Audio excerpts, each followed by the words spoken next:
تو ایک اور اہم معاملے کی بات کرتے ہیں۔ کالعدم عوامی ایکشن کمیٹی نے 38 مطالبات سامنے رکھے، حکومت نے 35 مان لیے، مگر عوامی ایکشن کمیٹی کی ہٹ دھرمی برقرار رہی۔ صرف 3 مطالبات کو لے کر آزاد کشمیر میں ہنگامہ کھڑا کر دیا۔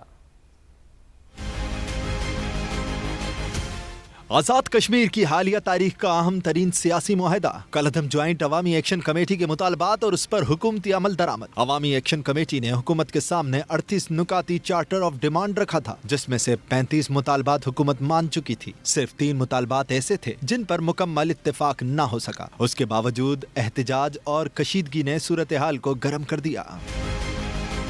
جو مطالبات تسلیم کیے گئے تھے ان میں پہلا مطالبہ تھا شہداء کے مقدمات اور تحقیقات۔ حکومت نے تسلیم کیا کہ تشدد اور ہلاکتوں کے واقعات پر انسداد دہشت گردی ایکٹ کے تحت مقدمات درج ہوں گے۔ دوسرا مطالبہ معاوضہ، امداد اور نوکریاں۔ شہداء کے لواحقین کے لیے معاوضہ، زخمیوں کی مالی امداد اور شہداء کے خاندانوں کو سرکاری ملازمت اور مالی تحفظ دیا جائے گا۔ تیسرا مطالبہ جوڈیشل انکوائری کا تھا۔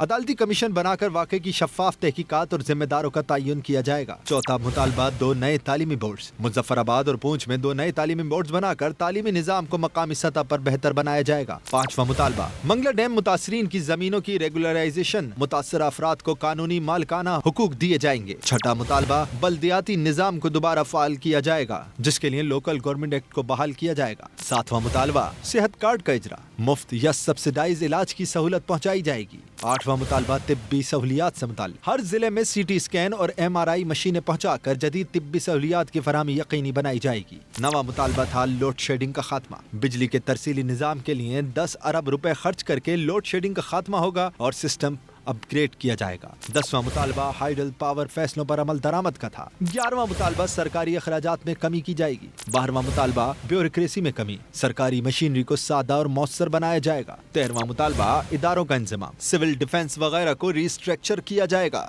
14واں مطالبہ احتسابی اداروں کی اصلاح، اینٹی کرپشن اور احتساب بیورو کو درست کیا جائے گا۔ 15واں مطالبہ احتساب قوانین میں تبدیلی کی جائے گی، شفاف احتساب کا نظام رائج کیا جائے گا۔ 16واں مطالبہ ٹنلز کی فیزیبلٹی اسٹڈی، رابطہ سڑکوں کی بہتری کے منصوبوں پر عمل درآمد ہوگا۔ 17واں مطالبہ پلوں کی تعمیر، یعنی علاقائی رابطہ بہتر بنایا جائے گا، پلوں کی تعمیر کی جائے گی۔ 18واں مطالبہ صاف پانی کے لیے پانی کی فراہمی کے منصوبے لگیں گے۔ 19واں مطالبہ اسپتالوں کی اپ گریڈیشن سے متعلق تھا۔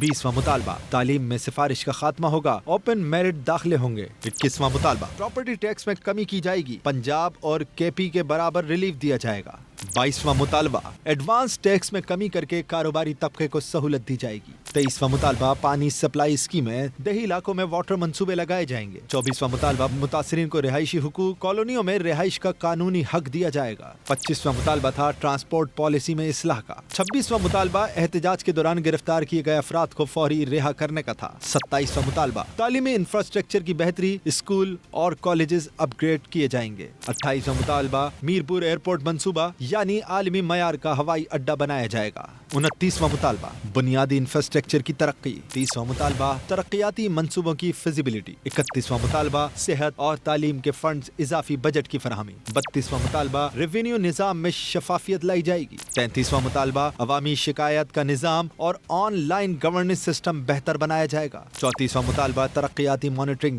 یعنی منصوبوں کی نگرانی کا نظام ٹھیک کیا جائے گا۔ 35واں مطالبہ معاہدے پر عمل درآمد کی نگرانی کے لیے کمیٹی بنائی جائے گی۔ ترقیاتی، انتظامی، مالیاتی اور عوامی سہولتوں سے متعلق مختلف نکات جنہیں حکومت نے اصولی طور پر تسلیم کر لیا تھا، مگر صرف 3 ایسے مطالبات تھے جن پر فوری عمل درآمد ممکن نہ تھا۔ ان میں مہاجرین کشمیر کی مخصوص نشستوں کا معاملہ، حکمران طبقے اور اعلیٰ بیوروکریسی کی مراعات میں بڑی سطح پر کمی اور چند آئینی نوعیت کے معاملات شامل تھے جن کے لیے قانون سازی یا آئینی ترامیم درکار تھی۔ ان معاملات پر بھی بات چیت جاری رکھی جا سکتی تھی، لیکن اس کے باوجود کالعدم جوائنٹ عوامی ایکشن کمیٹی نے تشدد احتجاج کا راستہ اختیار کیا۔